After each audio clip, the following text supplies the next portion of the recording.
After a long day of teaching, Jesus and his disciples were getting ready to head back home. They got into their boat to sail across the lake.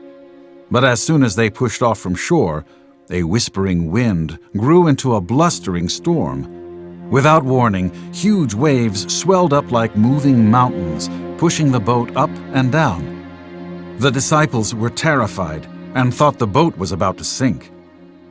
The disciples' fear grew more intense as they realized that the storm was getting bigger. They grabbed onto anything that provided stability. As all of this was taking place, Jesus was sound asleep inside the boat. The disciples forgot that they were in the company of Jesus, who had power of all the elements, even deadly storms. One of the disciples decided to check on Jesus and found him asleep. Even with the raging storm wreaking havoc to the boat, Jesus was calm. They needed his help. "Teacher," his disciples shouted in his ear, "don't you care that we're all dying?" Jesus calmly stood up and looked at the furious storm. He was not scared. He was not shaken. He didn't even look surprised. "Peace! Be still!" he shouted into the raging, blinding blackness of the storm. Then, suddenly, the growling and snapping of the storm stopped.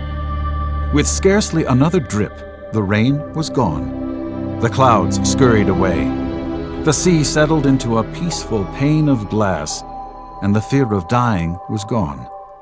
Jesus saved them. With shock, they looked around at the absolute calmness of everything. Jesus had simply spoken, and the storm was gone. The terrifying fear of the storm was replaced by a reassuring fear of Jesus. Who is this, that even the wind and sea obey him? They asked in wonder.